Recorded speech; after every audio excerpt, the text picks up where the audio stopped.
Salve, salve, salve, minha rapaziada, tudo certo com vocês? Bom estar de volta depois de um diazinho de muita febre, um diazinho de muita dor no corpo. Ainda não tô 100% não gravando no sacrifício, mas não queria ficar mais um dia sem trocar ideia aqui com vocês, beleza? Então vou pedir para deixar o like, se inscrever no canal e vamos voltar a falar sobre essa reconstrução do Atlético. Depois do rebaixamento, era natural que o Atlético mapeasse o mercado para trazer bons reforços e também era natural que o mercado olhasse para os jogadores do Atlético para encontrar boas soluções. O time do Atlético nunca foi um time ruim. É só você parar para ver a quantidade de jogadores cobiçados por outros clubes que a gente tá tendo.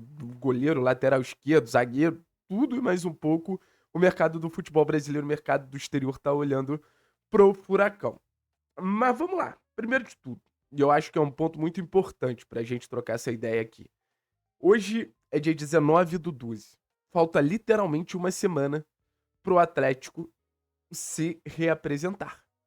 Falta uma semana pro Atlético estar novamente treinando, pro Maurício Barbieri começar os trabalhos.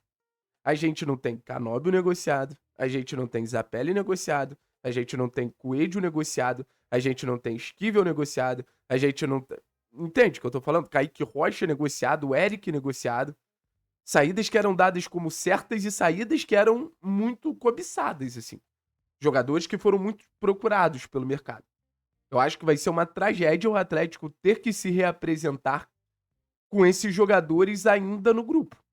Porque aquilo, você vai começar os trabalhos, você vai começar uma pré-temporada e logo depois esses jogadores já não vão fazer mais parte do seu elenco. Beleza? Acho que o primeiro ponto é esse. Segundo ponto, a gente falou que a gente ia cobrar e cobrar muito a diretoria. A diretoria de futebol do Atlético tem a obrigação de apresentar os reforços o mais rápido possível. A diretoria do Atlético já está atrasada em relação ao anúncio de reforços. Só se a gente tem situações melando, que aí, beleza, a gente entende que, pô, não dá pra anunciar. Mas já dá pra anunciar Luiz Fernando, já dá pra anunciar Raul, já dá pra anunciar o Rainer Palacios. É importante você ter esses jogadores, que assim como os jogadores que vão sair, jogadores que vão ficar ao longo da temporada como um todo, começando o trabalho do Barbieri. Cada dia de pré-temporada do Barbieri vai ser muito importante pra gente montar o time da próxima temporada, não só em questão tática, mas em questão de entrosamento pessoal ali dos jogadores, né? Os jogadores, eles precisam formar uma família pra conseguir competir da forma que o Atlético quer. Então, assim, acho que esses são dois alertas importantíssimos. Eu vou trazer o campinho pra gente dar uma olhada e a gente ir montando um time com as saídas óbvias e a gente montando o time também com os eminentes reforços. Beleza? Então, assim, como tá ficando a cara dessa promessa de Atlético de 2025? Então, vamos começar. No gol, a gente começa como terminou a temporada passada. Mikael assume essa posição, Mikael comanda o gol do Atlético. E a impressão que dá é que o Mikael, até ser vendido, vai ser o goleiro titular do Atlético. Acho que abre uma questão sobre o Léo Link, vamos negociar ou não vamos negociar o Léo. Acho que o Léo é um goleiro que a gente deveria manter, mas acredito que o Mikael esteja na frente. Terminou a temporada muito bem. E acho que é um dos nossos principais pilares, se a gente for parar para pensar numa estrutura, numa coluna dorsal do time do Atlético, o Mikael é um dos nossos principais pilares. Aí na lateral direita a gente já tem uma questão, né? A gente tem Godoy e a gente tem Palácios. Cara, eu tô curioso para saber o que vai ser o Palácios, tá? Porque a gente fala bastante que Série B é um campeonato muito físico. E na parte física eu não tenho comparação. O Palácios é um jogador muito mais avantajado que o Léo Godoy. O Léo Godoy da reta final do Campeonato Brasileiro, eu acho que a tendência é ser titular. Mas eu acho que o Palácios pode ameaçar sim essa titularidade do Godoy. Parece ser um jogador que controla muito bem o corredor, ou seja, defende, ataca, bate, volta. Um jogador que tem presença ofensiva, então tô curioso para entender, pô, a real potência do Palácios.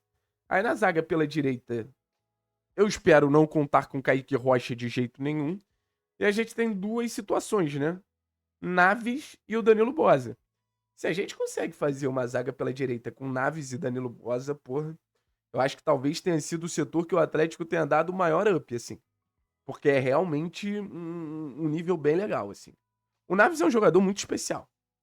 Eu acho que é o reforço que eu mais quero que feche, assim, para a próxima temporada. Nem que seja por empréstimo de 1 ano, nem que o Atlético tenha obrigatoriedade de compra, porque eu acho que é um jogador que vale a pena o Atlético comprar, é um jogador que vale a pena o Atlético investir.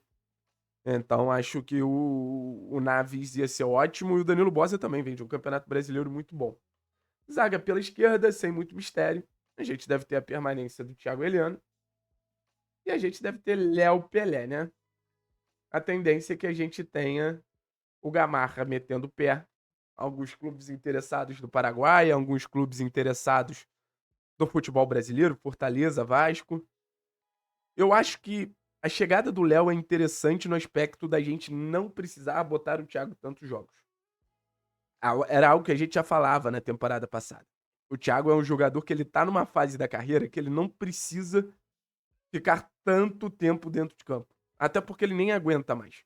E quanto mais ele se desgasta, mais as falhas elas acontecem. Então acho que o Léo pode revezar legal com o Thiago. Léo chegaria também com status maneiro, de boa liderança de vestiário, enfim. E na lateral esquerda, deixa eu botar o 5 aqui de lado. Na lateral esquerda, eu acredito que o Esquivel saia, tá? E eu acho que a gente deve ter essa disputa aqui na lateral esquerda do Atlético para a próxima temporada. Fernando e Léo Derek. O Léo é um jogador que agrada muito a comissão técnica. O Léo é um jogador que já vinha se destacando nas categorias de base. E lembrando, Barbieri está acostumado a trabalhar com jovens. Nos melhores trabalhos do Barbieri, ele conseguiu potencializar Vinícius, conseguiu potencializar Paquetá, Jean Lucas, Viseu, Léo Duarte, Tuller, todos no Flamengo. Então trabalhou bastante com jovens no Flamengo, no Bragantino. Um projeto que prioriza esses jovens, né? Então, eu tô curioso para saber como vai ser a relação do Arthur Dias, do Léo Derek, do próprio João com a situação ali da relação com o Barbieri. Aí, primeiro volante. A tendência é que seja o Filipinho, né? A tendência é que seja o Filipinho, esse camisa 5. E eu vou botar de segundo volante aqui, o camisa 8, o Raul. Eu acho que a gente deveria ir atrás de um volante mais técnico, tá? Eu acho que a gente deveria ir atrás de um volante mais ritmista. Levando em consideração que a gente ainda não tem uma resposta do Fernandinho permanecer, a gente vai precisar do cara de quebrada de linha, a gente vai precisar do cara de passe progressivo. E Raul e Filipinho são dois jogadores que combatem muito bem. O Raul tem até alguma qualidade de passe, o Filipinho melhorou isso na reta final da temporada, mas ainda acho que falta um jogador com essas características mais claras. Numa ponta, na ponta esquerda, eu botaria o Luiz Fernando, levando em consideração que o Coelho não fica. O Coelho é um jogador muito cobiçado por clubes do Brasil. O Luiz Fernando é um reforço que empolga também, né, cara? Jogador maduro, jogador com histórico de Série B, jogador que tem gol. Acho que é um jogador que chegaria ali pra, ocupar uma vaga que hoje eu prefiro, por exemplo, ter o Luiz Fernando ali do que o Canóbio. Tô muito curioso pra saber o que vai ser o Luiz Fernando, mas acho que é um jogador que deixa aquela curiosidadezinha, né? Vai dar certo, vai dar errado.